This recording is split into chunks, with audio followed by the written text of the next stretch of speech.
welcome to episode, are we on 4 or 5 already, Robert? I don't know. This the first season. That's all I know. The first, well, I think we're on episode 5, but I could be wrong because, yes, we've missed some episodes here on whatever this is, but we're back and better than ever. Robert, you've been very patient with me as I've been healing and getting over the COVID. It finally hit me. I know you had it probably almost a year ago, right? Almost a year ago, yep. I had it in October. Yeah, you and your wife both had it. And I finally had the gift of getting the COVID, and now I have the antibodies. I feel kind of like a superhuman. But I think that's what we're going to focus on for a little bit today and kind of just catch up. I have been pretty much out of the loop when it comes to like news, anything going on in the world. I tried to avoid the Biden speech, but I tortured myself in bed and listened to it. I'm still having nightmares. But I pretty much have had COVID for about over 2 weeks now, or well, now I don't have it and I'm all better. But are you better yet though? It's not just the coronavirus that kind of hit me. I'm a go-getter. I don't like to sleep. I like to keep going and you know, don't stop till you drop, you know, till you get enough. Like I will just keep going until I'm like, oh, I think I'm exhausted now and I should go to bed. And so that's just the kind of person I am. I blame it on being a tri-state girl. That's how you do it up north. And New Yorkers get it. Jersey people get it. Connecticut people get it. And so, anyways, yeah, I was just exhausted. And about 2 weeks ago, so today is Wednesday. So a couple of Tuesdays ago, I just started to feel that fatigue. And it wasn't like normal fatigue. It was kind of like somebody like hit you in the face and like closed on you. And you're like, whoa, I need to go to bed like right now. And then after that, I was like, man, I'm freezing, but it's like 89 degrees out. What's happening? Like, this is not normal. And so that's when I decided to quarantine myself. Quarantining yourself is a weird thing. I mean, it's kind of common sense when people are sick to not go near other people so you don't get them sick. Now we call it quarantine. And so as soon as I thought I had a fever, I took myself away from my family and stayed away until my fever broke. And then once my fever broke, I thought, man, I'm pretty good. I'm doing okay. But COVID is different, I do have to say.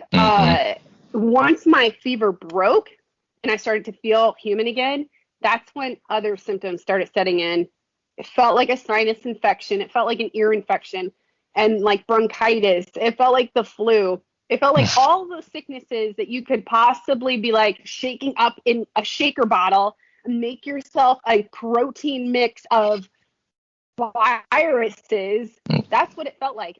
And I tested negative, by the way. Should I mention that? Rapid tests don't work. Don't waste your money. If your state charges or wherever you go charges, don't waste your money on a rapid test. And if you've gotten one and it said negative, you're probably positive. Because I paid $65 to get a rapid test so I could be a human again. I no longer had a fever. And it said negative. And so I was ready to go. I was like, okay, let's go back to normal life. And I think I texted you and good friends with your wife and was like, not normal anymore. I can't smell anything. Yeah. And I literally, this is a terrible story, almost burnt down the house because I lost my smell. And apparently you also get brain fog too. So not only do you feel like crap, but you also are stupid. And so I forgot that I put lunch in the oven to warm up and I went to sleep. And somebody happened to come over and they were like, do you smell like not smell anything? No.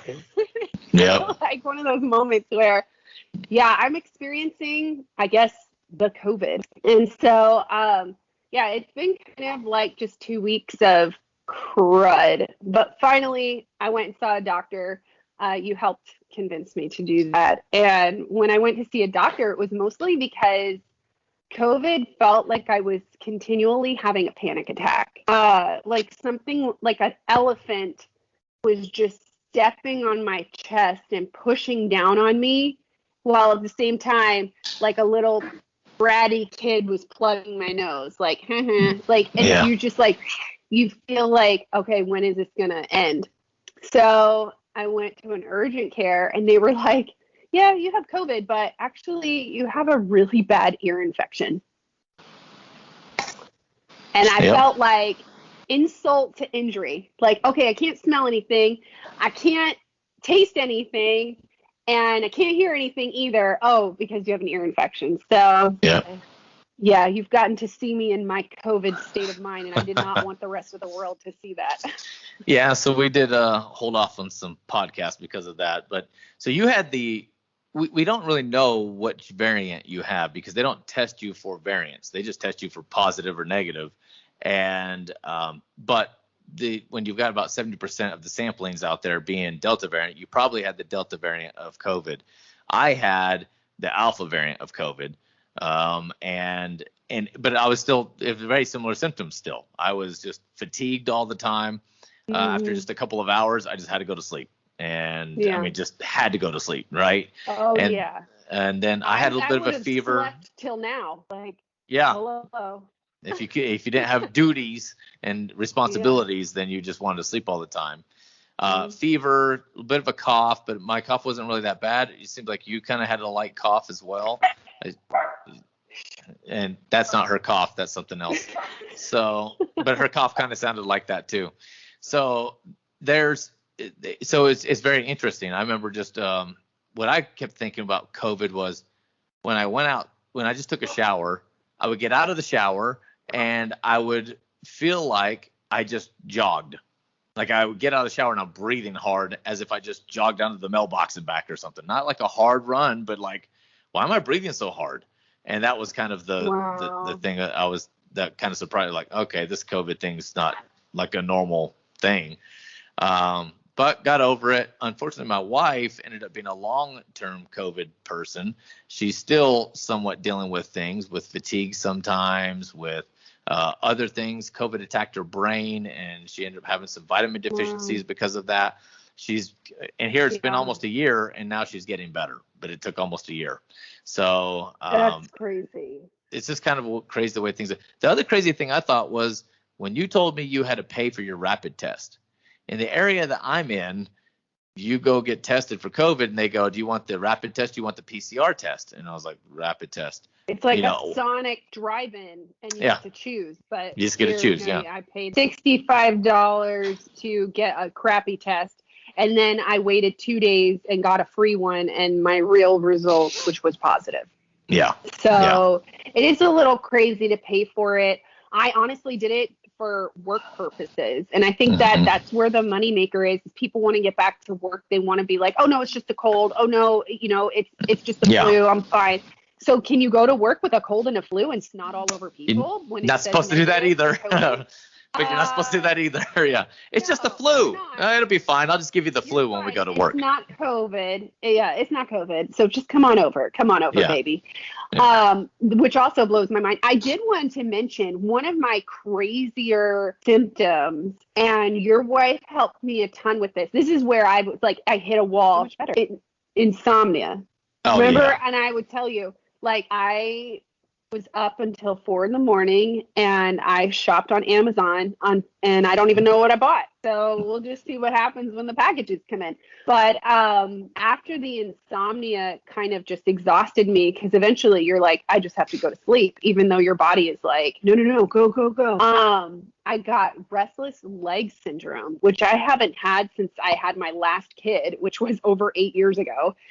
And crazy enough, like it was the most agonizing pain I've had since giving birth.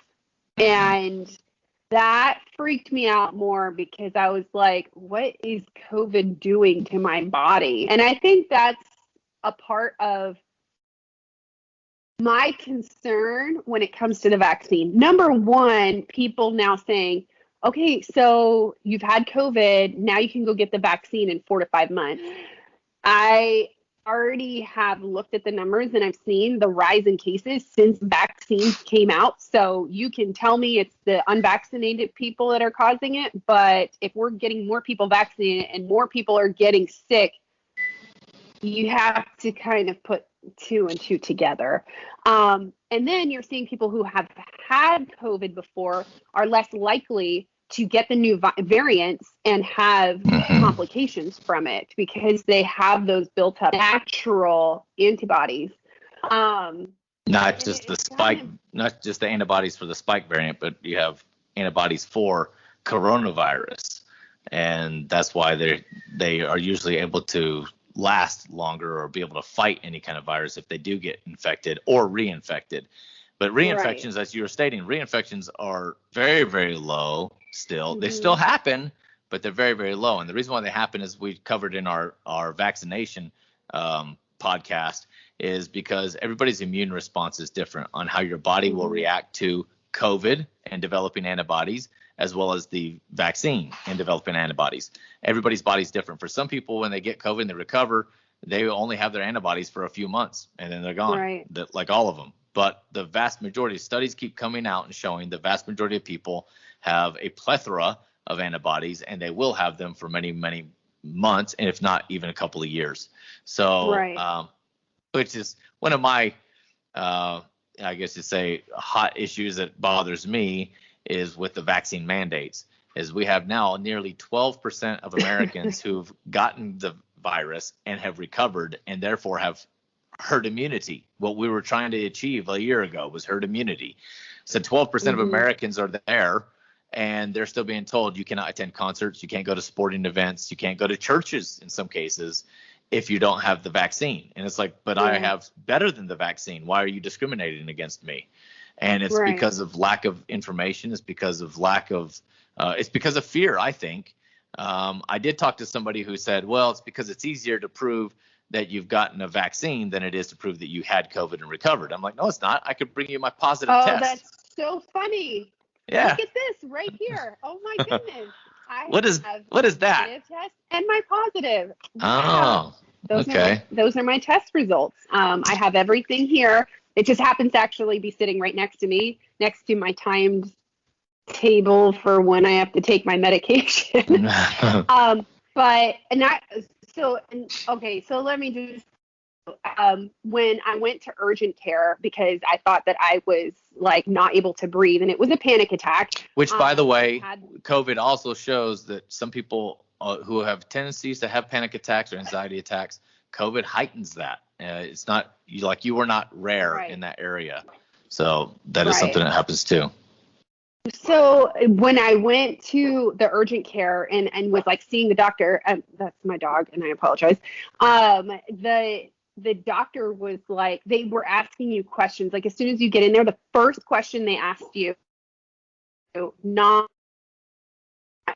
what's going on today or anything, had your vaccine, your COVID. And all right, so the first, as soon as you walk into the urgent care, they're not like, how's your day? What are your symptoms? It's just, were you vaccinated with the COVID vaccine? That was the first question? Mm-hmm.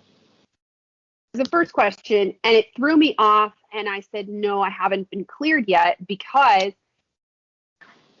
I have internal issues that are related to reproductive issues.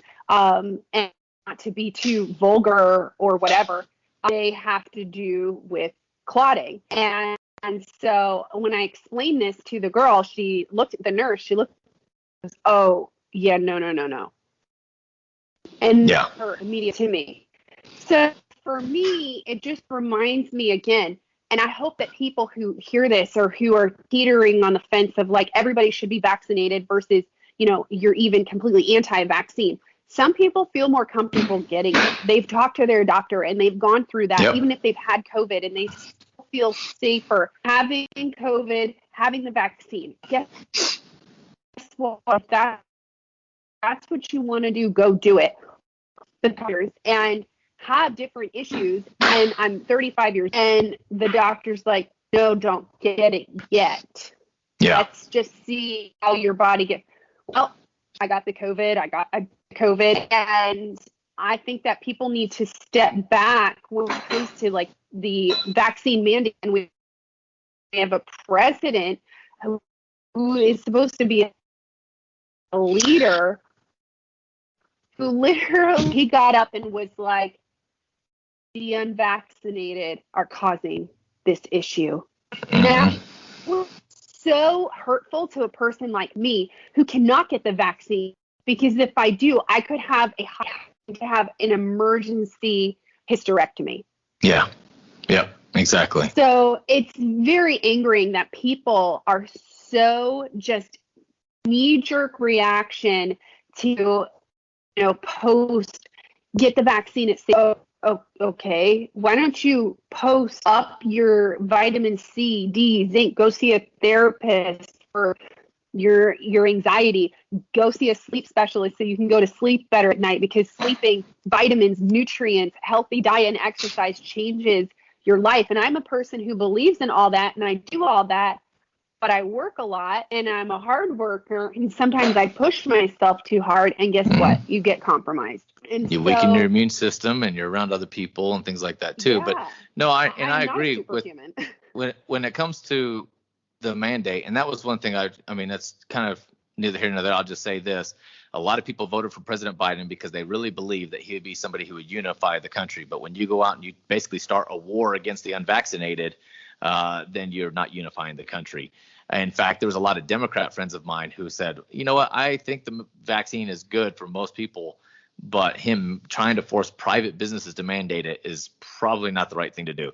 Even my Democrat friends who were big supporters of Biden were like, that was probably wrong. But also when we talk about the booster shots, as you were talking about, if you have COVID, recovered, then you have antibodies. And there are infectious disease experts who recommend go ahead and get vaccinated anyway, because it will act like a booster to your existing antibodies. But here's the thing. If you ask them, when should I get it? They'll say, I don't know, maybe 3 or 4 months, because your antibodies might dissipate in about 3 months. Well, when should I then? I don't know, maybe 3 or 4 months after you've had COVID. So is it 3 months? Is it 4 months? When is it? We don't really know. That's really the answer, is we don't know when you should get it. Why don't you know? Here's the thing. This is a chemical reaction. The vaccines that they have, all, the Moderna, the Pfizer, and the Johnson & Johnson all create a chemical reaction in our body. And so chemical reactions it's not just simply, okay, you know what? I'm getting this vaccine and it's giving me antibodies. It doesn't work like that. I'm getting this vaccine and my body will have a chemical reaction to produce antibodies. And so when you're talking about the booster shot for Pfizer, Moderna, for example, that's why they recommend waiting 8 to 9 months. They've done the research and they realize about 8 to 9 months later, you have lost some of your antibodies, and getting another shot in about 8 to 9 months is the right amount of time for the chemical reaction in your body to produce more antibodies. However, for example, the Johnson & Johnson vaccine, that's the one-shot vaccine. And they've been looking at when can they give a second shot for that one for a booster. They looked at 28 days, which is about the time from the Moderna Pfizer. You wait 28 days, you get your second shot. So they thought, what if we do 28 days later for the Johnson & Johnson? You know what they found? Wait, isn't there a movie like that? I think there's a movie that started like that, and so I'm just gonna say it anyways. But go keep going. Anyways, all right. Go ahead. So 28 days later, Johnson & Johnson vaccine, they found it barely boosts your antibodies at all. It hardly helps at all. But then they did a study where they checked about 6 months later. So you got the Johnson & Johnson vaccine. Let's give them shots 6 months later. Let's see what happens then. Significantly boosted their antibody count. So it's not a matter of like, well, I'm just going to get another shot. Let me just go get another shot and another shot and another shot.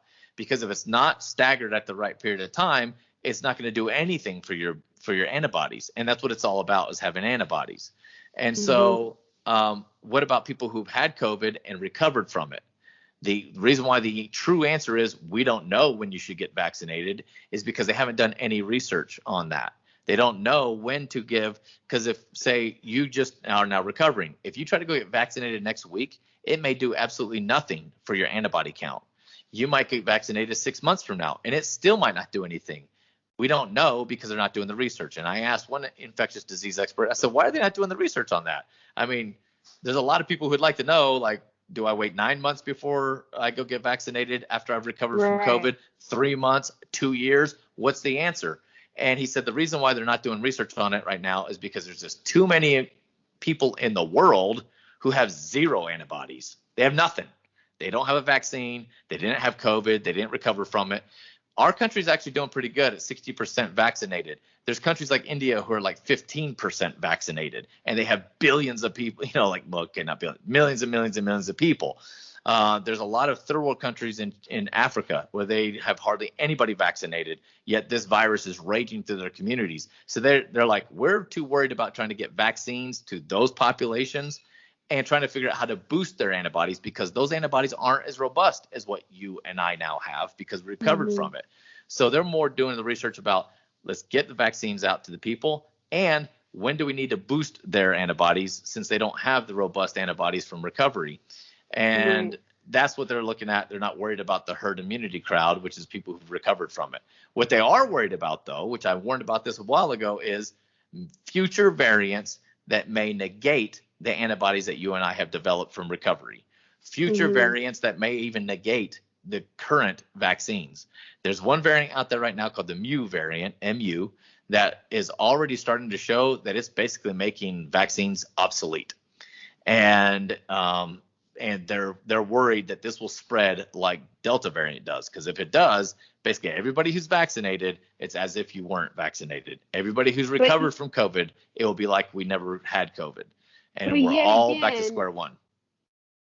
This is, yet again, we come back to, let's look at this in comparison to the flu, which some people don't like that because it's not the flu. But think about the flu shot. You get a COVID vaccine that needs a booster, but now we're pushing the flu shot because we're encroaching on October. And a lot of doctors have been saying we're going to have a worse bad flu year, flu season. We're going to have, and you get paid $10 pharmacy to get a flu shot.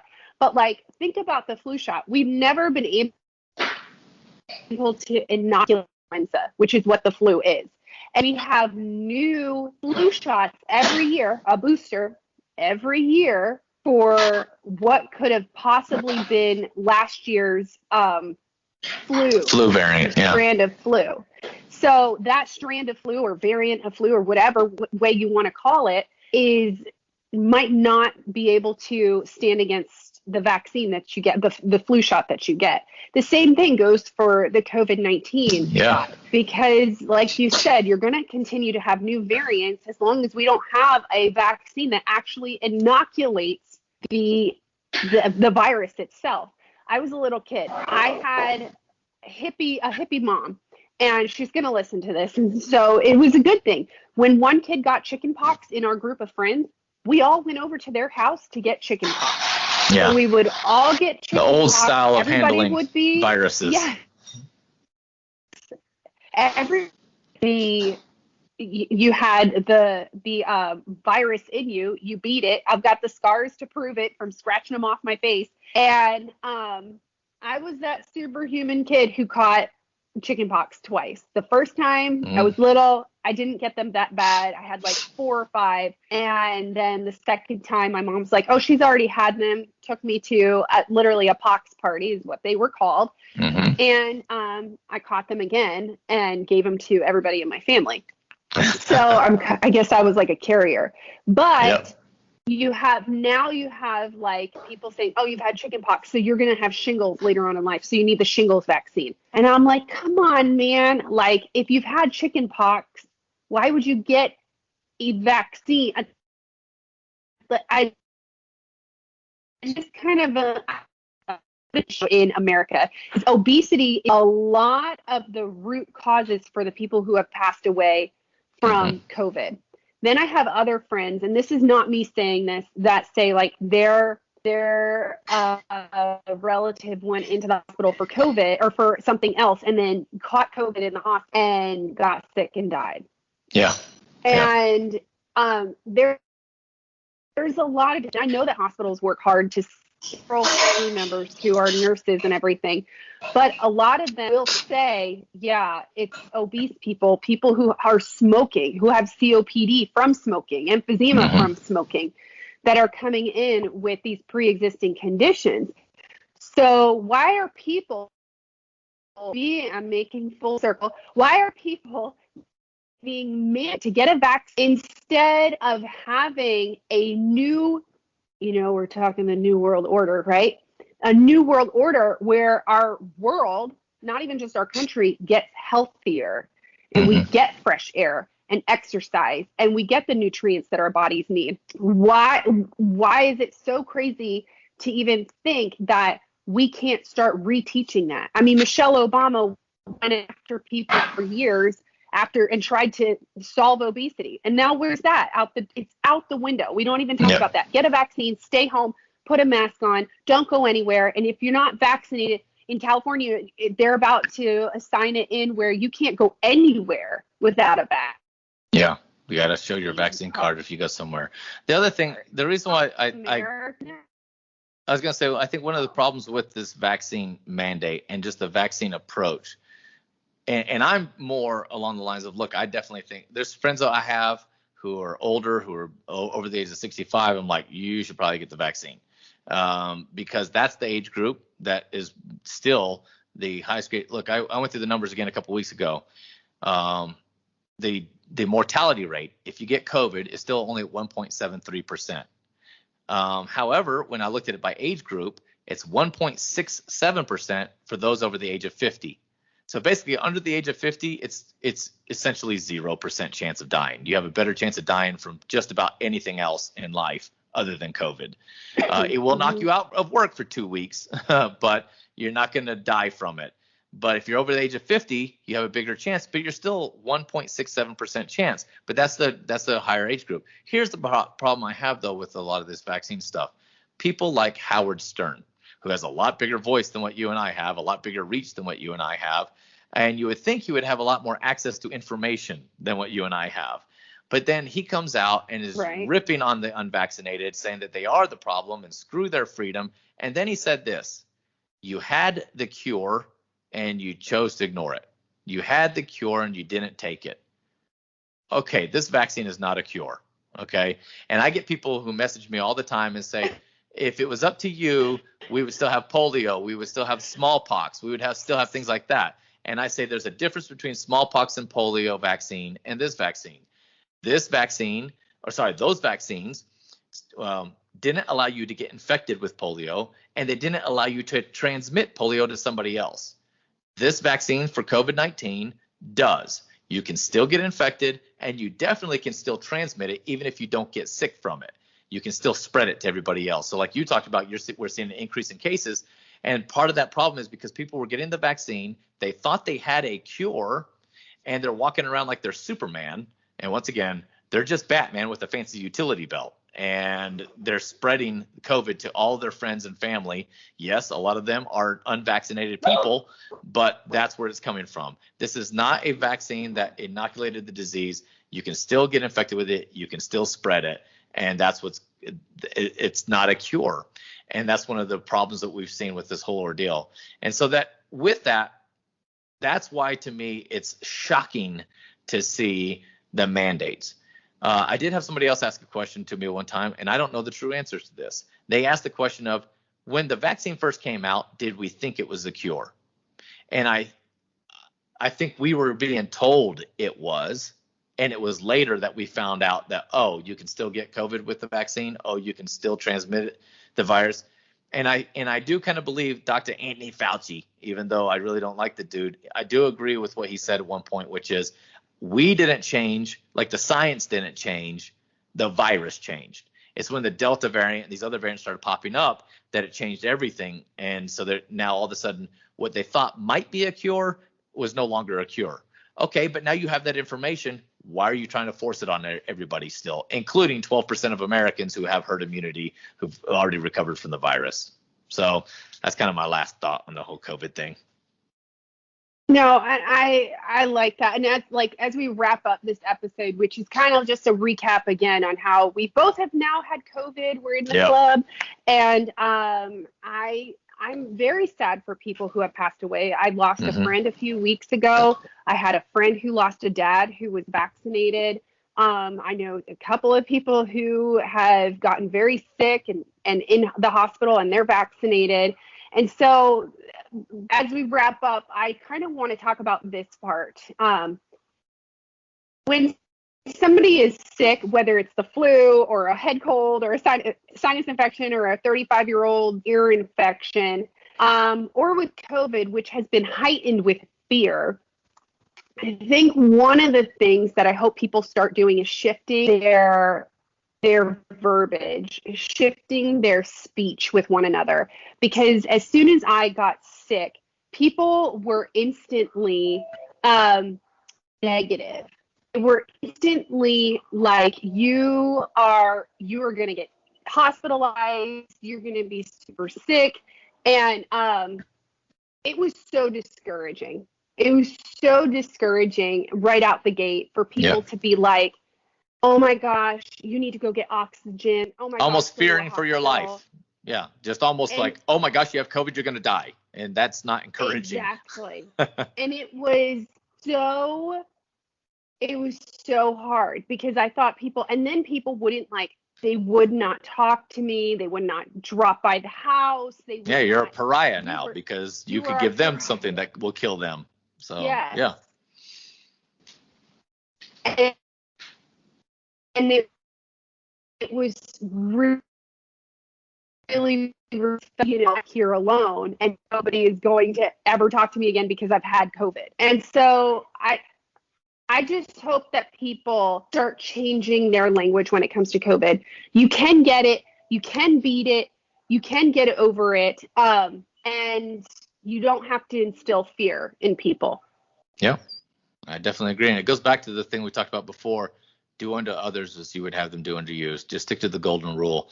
And it is shocking to see a lot of the fear that people are doing. I mean, people try to point out the numbers. 27 people died today, or this many people died today.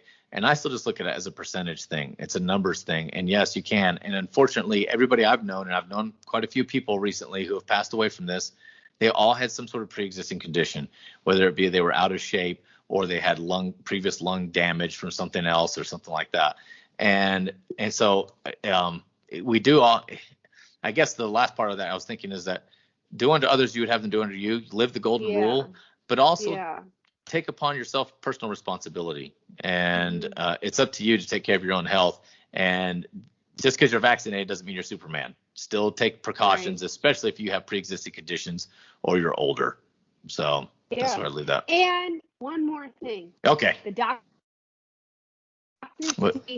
when I was in urgent care, and she said, take your CD zinc as much as you can, as much as whatever the maximum amount is, and flush this virus out of your system. She's like, you have to load up on CD and zinc, and people have to start getting calmer and use essential oils to help calm you. And I'm like, this is a doctor standing in front of me who knew that I didn't really want to take medicine. I wanted to help get better. But for a doctor to say, we need more CD and zinc, just reminded me okay, it has to be a lifestyle change. And like you said, we have to take responsibility for our own actions and for our own health.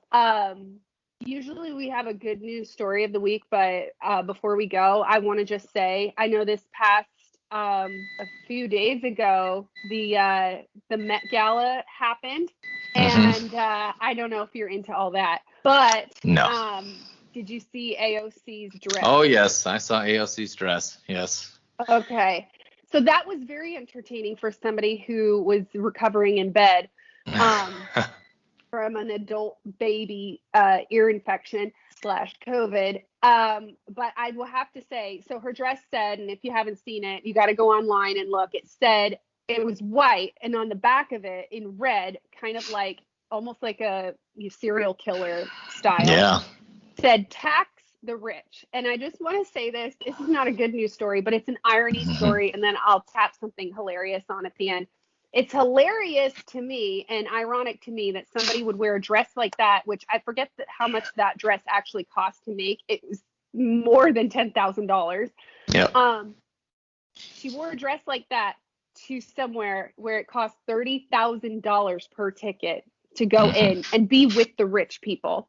Yes. And I feel like these are the people that are carrying the conversation, telling people that they have to get vaccinated, opening up our borders and not having any clue on how to properly vet people and care for people coming into our country. We really have to start noticing these things, taking note, like this is somebody who is calling themselves a leader and a world changer, but she is a very wealthy person who is wearing a very expensive dress that has a message trying to divide people. Oh, yeah. Well, the joke's on her, because my new favorite meme is her standing in her dress, posing, and side by side to a Chick-fil-A bag. Oh, yes, I've seen that. Underneath it said, "Who wore it better?" And forever it will be the Chick-fil-A bag. And plus, Chick-fil-A bag Chick-fil-A kept me alive during COVID. That's right. So it's not really a good news story of the week, but like, come on, people, it's still we funny. have to like really. By the way, better did you see her leadership. response to that? Her response to No. that was, yeah, she came out. She gave one response that was terrible, and it had nothing to do with taxing the rich or the hypocrisy. So then she finally came out and said, okay, let me address what people think is the hypocrisy. I'm not being hypocritical, because when we say tax the rich, we're talking about people who have millions and millions of dollars and even billions of dollars. That's what we mean by the rich. People who have millions and millions of dollars and billions of dollars. I'm like, all those actors and actresses that you were hanging out with have millions and millions of dollars, and some of those producers have billions of dollars. Billions. So, like, you were with the rich, like you were schmoozing with the rich, but okay, whatever. I would by the way, respect her a lot more if she just wrote out people's names like a hit list. And yeah, was exactly. Like, y'all need more we're talking about taxes. these people. Just call them out. Yeah. Yes. Well, exactly. we already know she doesn't like Amazon, so maybe she was meaning like she Amazon. She doesn't like Amazon, but Yeah. guess what? You know, the joke's on all of us for not thinking of it first. So whatever, lady. That's right. Where can people find us, Genna? All right, go online to Robert, Genna, and whatever this is.com. Find us on Facebook. Find us on Instagram. Reach out to us. You can always, whatever, at Genna.com. Tell us what you think, your thoughts, good or bad. We'd love to hear from you. And of course, we'll have a fresh new episode. We're going to start doing more episodes more frequently coming up, because we know that it's hard to kind of tap on things weekly, and we're realizing a lot of information is coming out in the world, and we want to stay up on it. Sounds good. So we'll see you guys maybe next week, maybe even earlier than that.